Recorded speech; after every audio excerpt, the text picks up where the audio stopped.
Welcome to the LivXplore Podcast. If you like what you hear, please hit like and subscribe. Hi everyone, Isaiah Chass here, founding agent at LivXplore Real Estate and Lifestyle. I'm here with Matt Passanisi with Lago Fresca Apartments. Matt, thank you for joining us. Thanks for having me. So, Lago Fresca Apartments, what is it? It's a great project that we have coming, but some people might not know what it's all about. Yeah, so Lago Fresca is a passion project of essentially a small group of local builders. It's a few years ago, a family friend came to me and said, I have this idea. And he's been in the commercial real estate space for 30 years, but just mostly kind of in the buy and hold, buy and rehab, and was like, hey, I want to build from the ground up. And I said, okay. And he's got his own, or was involved in construction for about 30 years, then is still involved, still has his company.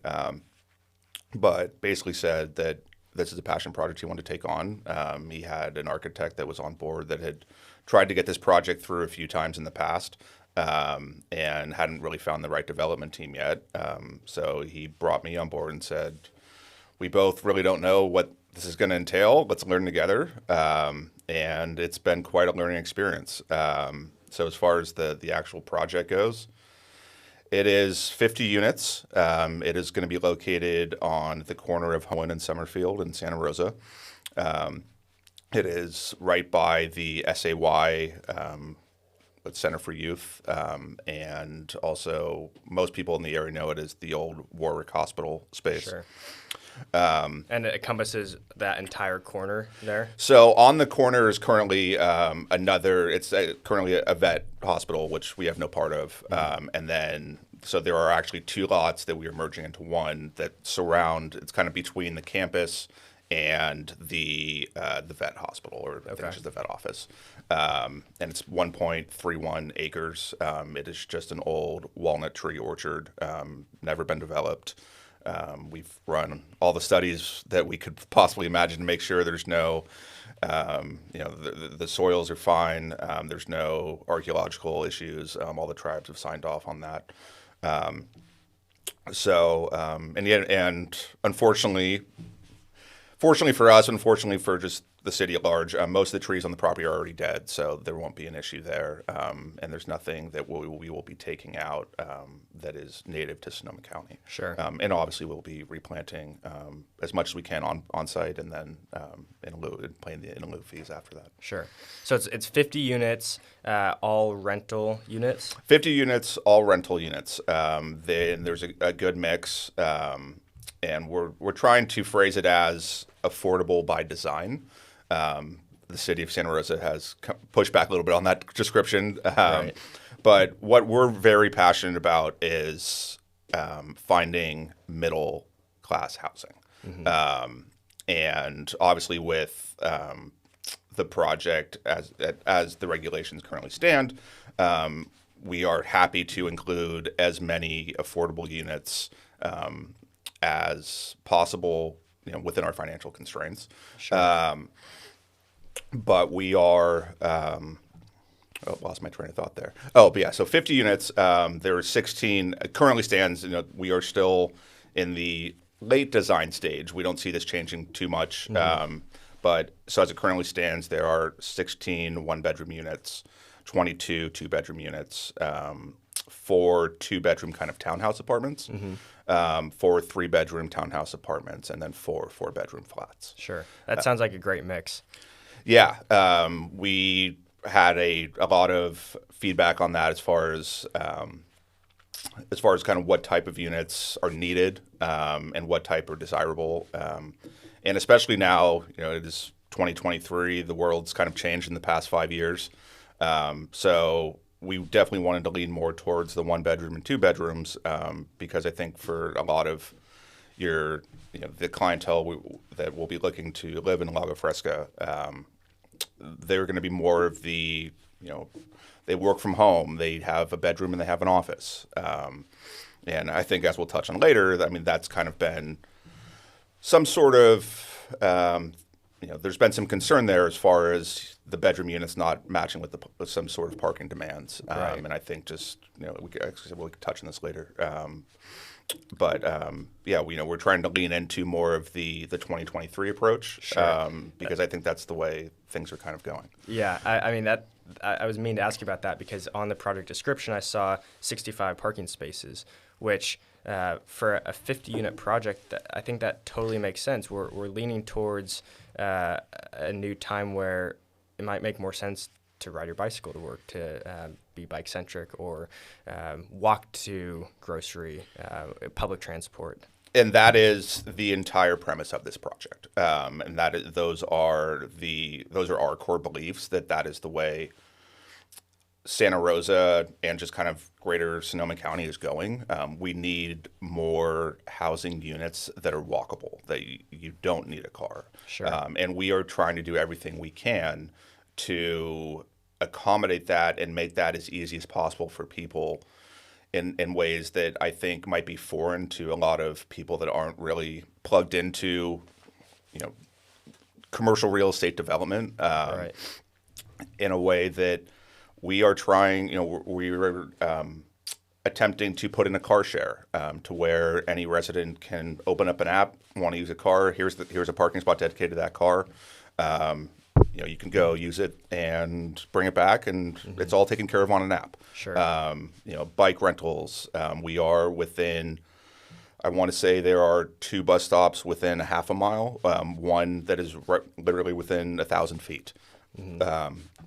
Admittedly, Santa Rosa public transportation isn't the best, but Right. the more infrastructure you can build that requires it, the more likely we are to get better public transportation, more frequent schedules, better routes. So as far as the parking goes, from day one, it has been our concern. It has been the neighborhood's concern. It has been the city's concern. Would you say that's one of the biggest opposition standpoints that people come from? I would say it is the biggest Really? opposition we have faced. Wow. And just coupled, and I think it's 1 and 1A. The parking has been an issue, and then just the number of units, the density of the project has definitely, we've received some comments on that, and we hear everything. We hear it, we read it, and I think that, we could take a step back. This development team that I'm a part of, it is literally 3 of us. And all of us are Sonoma County locals. We were born here, or I was born here. I have lived here for 25 of my 35 years of life.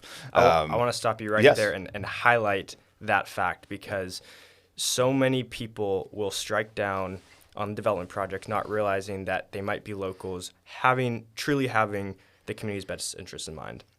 What happens when the community doesn't work with people like you and your team is that it moves to a bigger national builder, which will come in and create the project that no one wants from the start.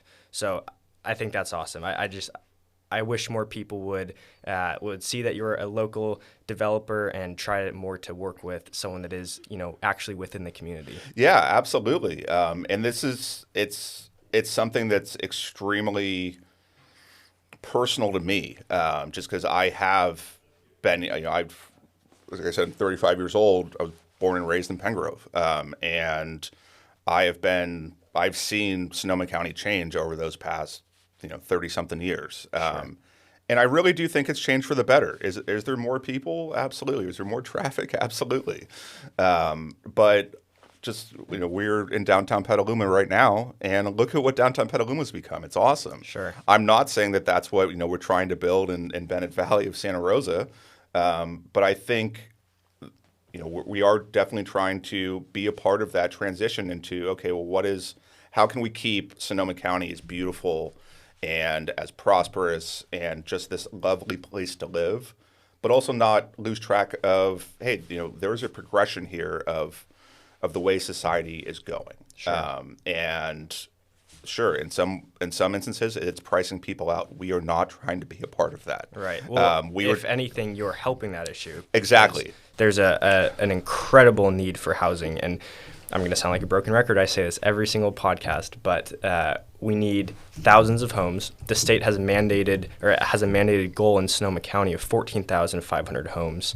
Gen H, Generation Housing, which we refer to a lot, had their own independent study, which showed a need for just about 58,000 homes. So there's an incredible need for housing, and when local developments are struck down, it makes the affordability issue worsen, not the opposite. Absolutely, and I'm glad you mentioned that Gen H housing report. I remember vividly where I was when, and I have it pulled up on my computer here, that it's February 24th, 2022. There was an article in the Press Democrat that absolutely outlines this, that 58,000 homes are needed in this county. We're trying to just build 50 of them, not 50,000, right. 50. And doing so in an admittedly tight space. 1.31 acres is not that much. And so what some of the pushback we're facing is, wait a minute, like you are trying to find a loophole here to try to build all these units. And what I think people or residents, neighborhood opponents might feel is that we are using this loophole to jam in as many units as possible to line our pocketbooks. Sure. That's not it. That is not it at all. By right, I think we can build 40 units. That's what I actually believe it's 38 units. But when you factor in the state density bonus law, which is a state law that supersedes local ordinances, I think the math turns out that we could build upwards of 54, 55. We're not trying to do that. If we were, we could do that. Sure. And to quote unquote line our pocketbooks, we're definitely not trying to do that. We're just trying to build something that can house teachers, bankers, firefighters. You're fresh out of college. Whether it's Sonoma State or any surrounding areas, you're fresh out of college. Young adults who want to live in a newer apartment building that has decent amenities and is affordable. And it's also affordable, but also within walking distance to various other restaurants downtown. Again, I know that the Bennett Valley neighborhood isn't near downtown Petaluma or downtown Santa Rosa. But it is within a short distance. Whether you could go on a long walk there, you could ride a bike there. A quick 5-minute Uber or Lyft ride can take you there. That is the way that most people, either our age or younger, are getting around these days. Sure.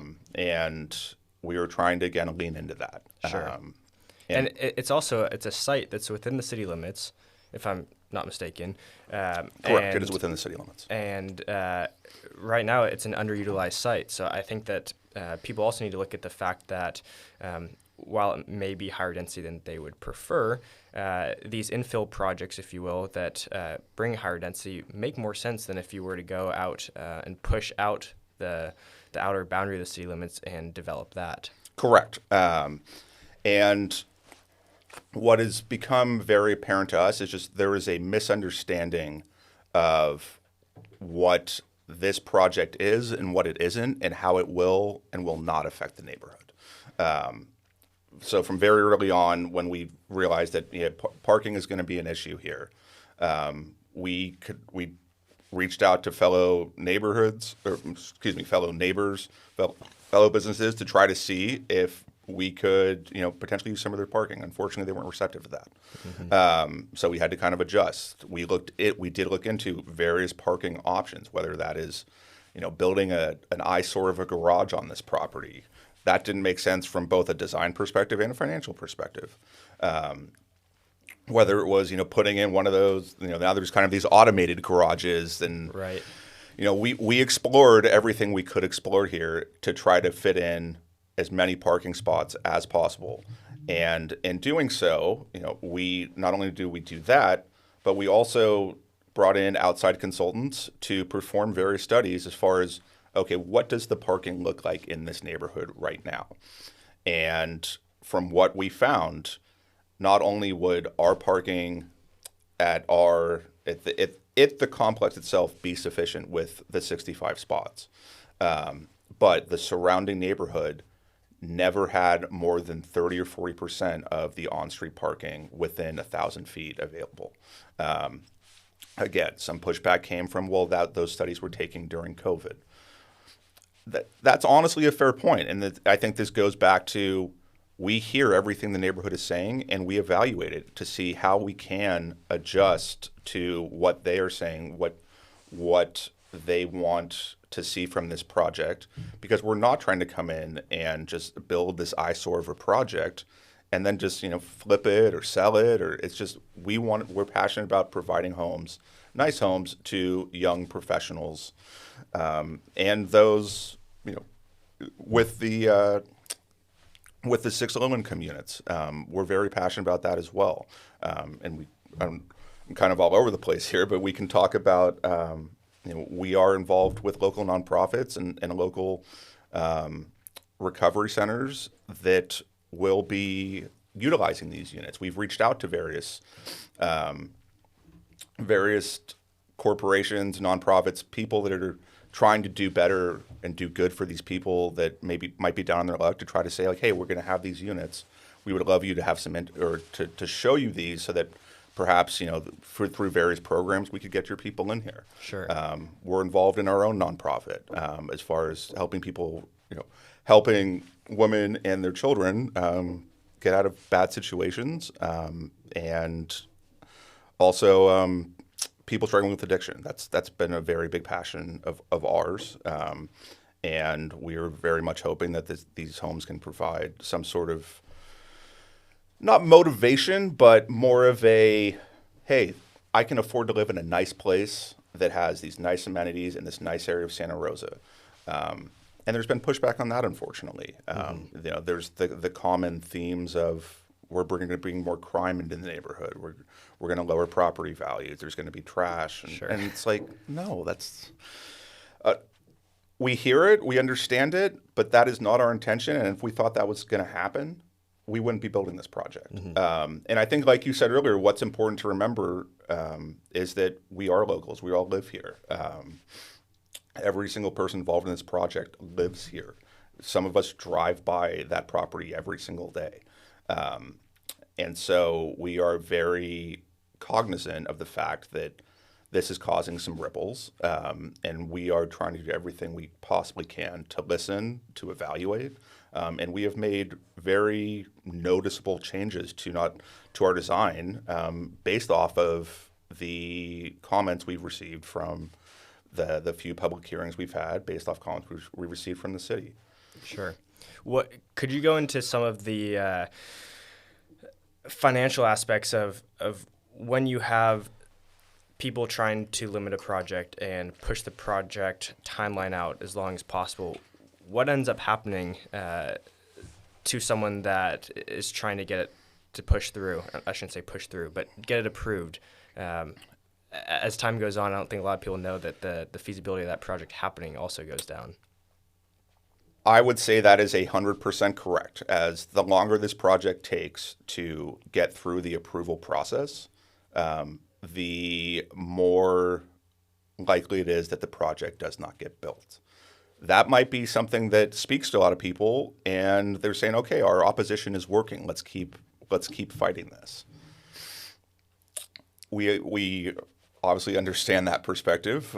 We don't necessarily agree with it, but just for the numbers we're talking about here, we bought this property in the end of 2020, and that was obviously right in the heart of COVID.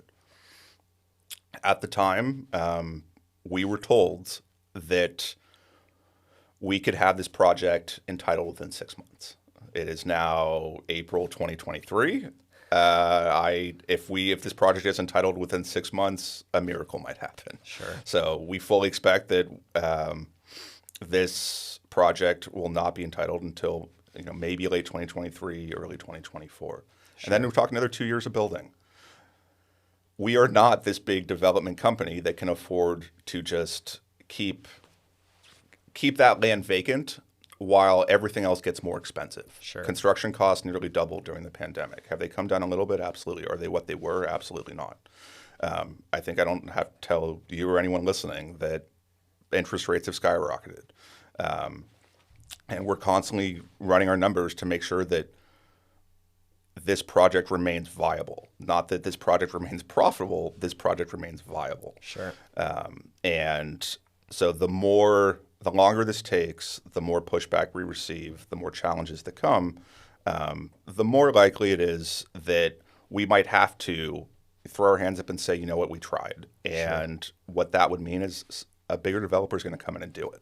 And they're probably going to pack in more units. Absolutely. That needs to be that idea needs to be driven home, because I'll say it again and again and again. When you do not work with these local builders and developers and people within the community, you're going to we have a state mandated goal to build homes.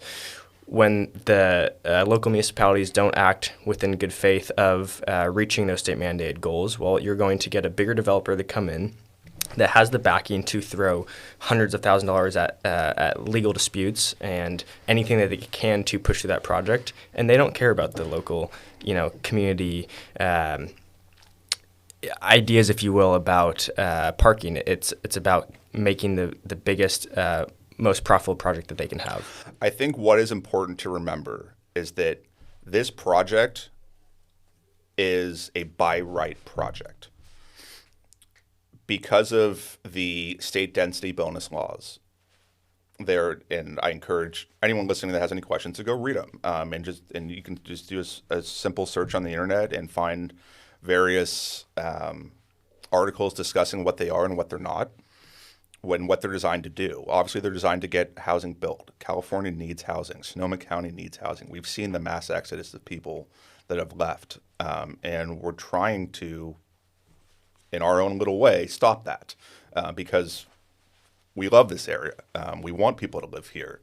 The more people that live here, the better it is, honestly, for everybody. The more taxes that come in, the better the city can become, the better this county can become. But as far as the by right portion of this project, what I mean by right is this: as long as you satisfy the state density bonus law requirements, you are entitled to build this project in one way or another. If the city doesn't approve it, then by right, a developer can then, through various legal actions, go and get this project built via the judicial route. One way or another, a project, whether it's ours, which we obviously hope it is and are very passionate about making happen, whether it's ours or whether it's a huge developer comes in, this project's probably going to get built. And the longer it takes, the more likely it is that a bigger developer will come in and really try to max out the state density bonus law, and they'll be able to do it. And they can afford to wait the extra year, 2 years, 3 years, 5 years, however long it takes to get this project developed, because they have the resources to just go and spend millions of dollars on legal fees. We don't. And it's safe to say that project would look very, very different than it would look now. It would look very different. The concerns, I think, would only skyrocket throughout the neighborhood, and we don't want that. Like I've said a few times, we've listened to everything the neighborhood has had to say. I'm not sure if the residents are aware that every email they send to the city then comes straight to me. I've read them. I've read every single one of them. And there's been some that I have agreed with, and we've taken action on those. And there's some that I think are, frankly, just misinformed. Sure. I've received complaints about, what are we going to do for the internet in the area? How is this building going to affect everyone's internet? Because speeds are already too slow. And I'm just like, I definitely appreciate the feedback. Those are hurdles we can tackle. I think we can tackle that. And to be honest, your service might actually improve, because if we have to go put in, fiber optic networks, I'm sure the surrounding area is going to benefit from that as well. Right. So it's definitely been an interesting process. And there's people that you talk to face face that are supported, this is a great thing you're doing for this area. And then the next day I'll receive an email from the city from that same resident saying this project is an eyesore. It's going to cause too much traffic. It's it's going to lower our property values. And I think one of the biggest learning experiences for me in this whole ordeal has been that, unfortunately, the gist of every argument I've received is, we understand Sonoma County needs new housing. We just don't want it here. Sure. And it's just really unfortunate because I think at some point or another, everyone who does live in Sonoma County now, like, strived to live in Sonoma County and wanted to live in Sonoma County. And I think that hasn't changed. I think we all saw it during the pandemic when people from the city and the surrounding areas came in and was like, wait a minute, Santa Rosa, Petaluma, Sonoma County, this is beautiful up here. And we don't need to live in the city anymore. We don't need to go in the office. So we can get a little bit more for our money. Everything's relative as far as prices go. Right. But we can get a little bit more for our money up in Santa Rosa. And unfortunately, it started to price out people. We're trying to correct that. We don't want to see people leave here. It's meant too much to us as a development team. My grandparents live here. My parents have lived here, and it's meant too much to us to try to see it. It's been sad for us to see what this area might become should all these housing units not get built. Sure. Because the excess is just going to continue. Yeah, and people also need to keep in mind that I hear so much that we need to build affordable housing. We certainly do. But we need to build across all price points. And the only reason that your project will be feasible to add an affordable aspect is to add that little bit higher price point of a product. If you don't have that, unless you have the state or local municipalities coming in to fund those projects, there's no possible way that project is going to work. I think that's another very important point to remember, is that I've received countless emails of, we're not opposed to housing being on this site, but it should be half this size. I can't say that I disagree with that. I think at this point, if it's either that or no housing, I would take that any day of the week. Sure. Because I do think that it is lost upon people that if for instance, if we were to cut this project in half and build 25 units, there's absolutely no way for us as a development team, a local development team that doesn't have these deep pockets like we keep talking about, it's not going to get built. We would just be losing money hand over fist. And it wouldn't make sense for us. It just wouldn't. No developer would do that. Right. Whether it's a local development team like us or a huge nationwide development company, nobody's going to come in and build 25 units here because you will lose money from the moment you buy the property and start that development. Mm-hmm. And so, like you said, outside of various state programs to whether it's grants or all the various other avenues for solely low-income housing, stuff like Lago Fresca is only going to keep popping up because in order for a project to be viable, it has to be bigger in scope than I think many would hope. Right. And I think, if you just drive up 101 right now, you see them. It's everywhere. I feel like pretty much from Roner Park up, you can look on the left side or the right side of the freeway, and there are massive developments going up. We're not trying to build one of those. Right. We understand that the 4-story building that we are trying to build, and it might even be knocked down to 3 at some point, which is fine. It wouldn't change the unit count. Again, we were trying to incorporate this development into the area in which it sits. And it is zoned commercial. And I think that's what also another thing people forget or don't really pay attention to is this is zoned commercial. And if in the Santa Rosa code, if something is zoned commercial, you can build multifamily housing there. You are allowed 30 units to the acre if a piece of land is zoned commercial. So we're not even coming in and trying to change any zoning ordinances. We're coming in as the rules as they are, and with that coupled with the state density bonus law, which again supersedes any local regulations, we are simply working with the rules that are in place, the regulations that are in place, and trying to adapt it to that area and make it blend as much as possible. And I think there's some photos that actually, go a long way into showing that, from the corner of Hoen and Summerfield, the northwest corner, southwest corner, the perspectives that I think you'll be showing on the screen show that, wow, even with the third story or the fourth story, because there's 3 buildings to our project. There's 4 buildings to our projects, and building D is the biggest and the tallest. But even from the corner of Hoen and Summerfield, it doesn't stick out. Right. It does fit. It goes with the grain. It absolutely does. And I think what was important here when we first started this project, our architect was Warren Hedgepath.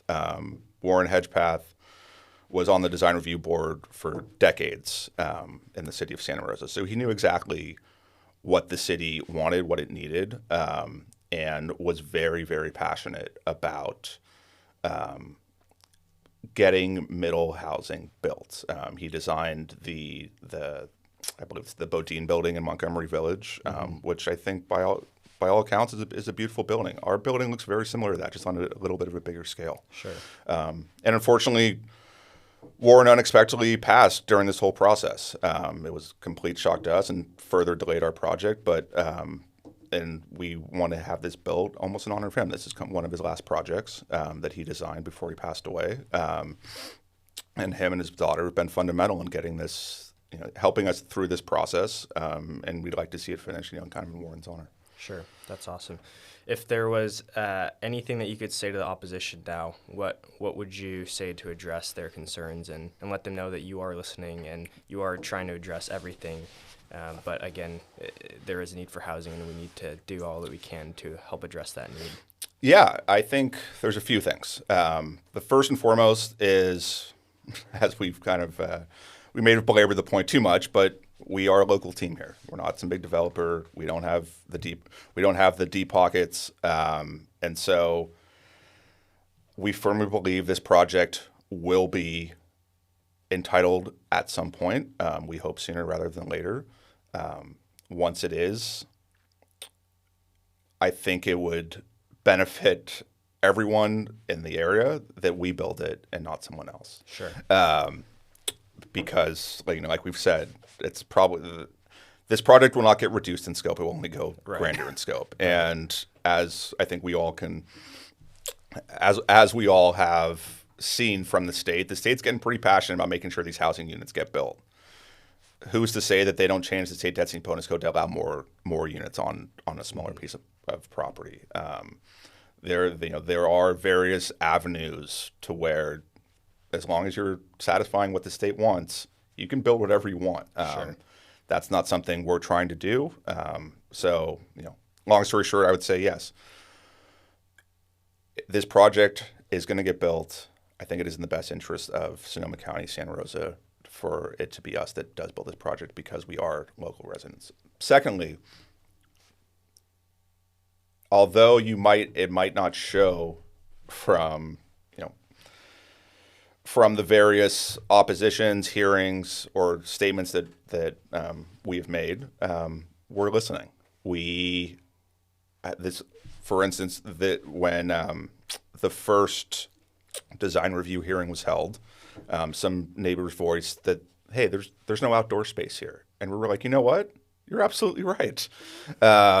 Let's fix that. And we did. We put in a child play structure. We put in some outdoor fire pits that will be definitely, you mentioned the word fire in Sonoma County, you're going to get a lot of some Sure. stress for absolutely good reason. What happened here over the past decade is, like I said, I've never seen it, and I've lived here all my life, and we are definitely now more cognizant of we have to be fire safe. We absolutely do. So yes, but there will be outdoor fire pits. There will be a barbecue area. We really wanted to make it to where this is a family-friendly, community-friendly space. And so we completely scrapped a lot of our project to incorporate this outdoor space. And that was a direct result from comments we received from neighbors. So we listened. We've listened as far as color schemes go. Hey, this project looks okay, but we'd prefer it to be X, Y, and Z color. Yeah, absolutely. We'll listen. We'll always look into it. As far as the traffic study goes, that was a direct result of pushback from not only the city but from neighbors of, hey, there's Summerfield and Hoen in the morning. There's a lot of cars there. Right. Well, sure. For instance, there was, prior to the pandemic, things have changed. And our traffic studies have shown that there's nothing in this project that will worsen the traffic. We will do all we can to make sure everyone is safe, whether that's putting in various crosswalks. We were happy to do that. But it comes back to a project being viable. Right. And the more we have to add, the more we have to change. Essentially, the more this gets delayed, the more likely it is that a bigger developer is going to come in and just really not listen to what everyone's trying to say, and we're at least trying. Sure. Yeah, the longer the project gets pushed back, the less it will meet the needs and wants of the community. Absolutely. No, yeah, absolutely. And yeah, just as far as you asked what I would say to the opposition, not only are we listening, but we don't want to come in and, be this cause of dissension amongst the neighborhood. So, whatever, I'm not saying we can accommodate all of everyone's concerns. I don't think that's realistic. But we also are not coming in and saying, hey, by right, we can do this. A bigger developer can do that. Right. We don't want to do that, and we won't do that. But we are very passionate about seeing this project get built because it just speaks to who we are as far as the middle class is kind of what built this county, and we don't want to see them leave. Right. And the more expensive Sonoma County gets, unfortunately, it's pricing out the middle class. It's not pricing out the people at the top or the people at the bottom. It's pricing out the middle class. Right. Teachers. Absolutely. People in public works. Yeah, absolutely. It hits home for me. My sister's a teacher, and this is a perfect building for her to live in. Right. It'll be. We're not going to charge exorbitant rates. It'll be market rate for when and if the time comes. But it's not going to be this high end $5,000 for a 1-bedroom unit, 2-bedroom units. It's not going to be that. Sure. And we just like I said, we're trying to adapt with the times and build something that not only is needed now, will be needed in the future. Sure. Well, I think it's a great project. It meets so many needs within the community, and I don't hear as often that you have someone that is really trying to meet everyone's needs rather than just trying to pack in what is allowed by code, if you will. Yeah. So if anyone has questions or concerns about the project, want to learn more about the project, is there a site that they can go? How can they get in touch? Yeah, absolutely. So the main portal is the City of Santa Rosa website. And if you just Google City of Santa Rosa, Lago Fresca Apartments, you will find my name on there. You will find my phone number. You will find my email. I don't hide any of that. Sure. You found me that way. And I'm happy to discuss any and all questions, concerns.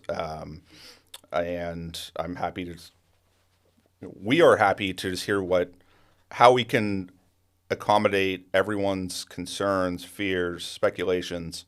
Hey, maybe even a proponent or two. Sure. We're not opposed to anybody that's in support of our project either. And there are plenty of those that, it's always refreshing when 19 out of the 20 emails I get are usually either, neutral or negative. But one of the 20 is, hey, we're really excited about this project. Sure. We're not worried about any sort of traffic issues, safety issues, and thank you for building this because we want to see more local development like this. That's good. And it does, yeah. It definitely reaffirms your faith in people. Yeah, certainly. But yeah, so it's on the website there, and we definitely encourage people to stay involved. I mean, that's what this is all about. If you have questions or comments, concerns, come to the neighborhood meetings, talk to us. Learn who we are. We'll be happy to share with who we are. You'll see we're born and bred Sonoma County people, Sure. and it's it's frankly it's an honor to be a part of something that is trying to improve this city. And I think as far as what our beliefs are, what our core values are, this project speaks to that. And hey, we're human, as you can see here. What we wanted to do was call this apartment Spring Lakes Apartment. Well, that was already taken.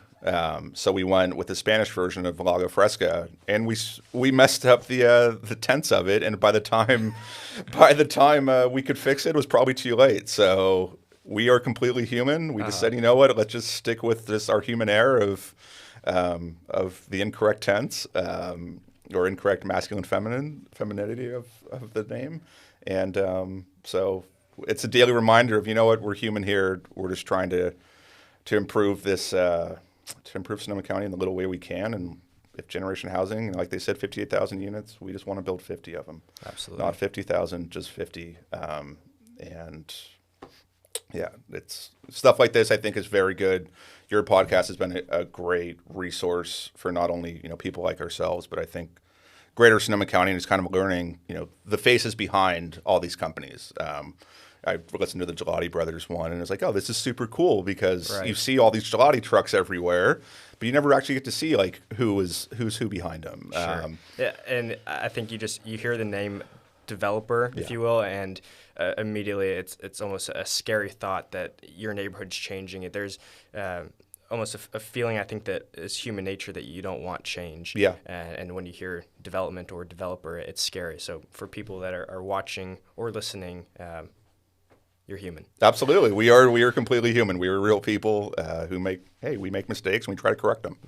Mm-hmm. Same with this project. There was things that people didn't like. We ended up not liking. We changed it. And who's to say we might have to change more in the future? This is a living, breathing thing that we have to be malleable and adapt, and we're still going through the approval process. By no means is this a set in stone design. But we don't hope it doesn't change much. We don't foresee it changing much. But we do think that we want this to be a community. We want the community to feel like they had some say in this and they see that their comments have been listened to, addressed in the best way possible, because we just want to come and be a part of that neighborhood. Absolutely. Well, again, I think it's a great project. For anyone listening, please do reach out to either of us if you have any questions about the project, want to learn more, have any concerns, or think it's a great project and want to let them know so that they can restore some faith. Absolutely, absolutely. So, I'm Isaiah Chass here with LivXplore Podcast. Matt, thank you very much for joining us. Thank you very much. This was awesome. We enjoyed having you, and we'll see you guys next time. Welcome to the LivXplore Podcast. If you like what you hear, please hit like and subscribe.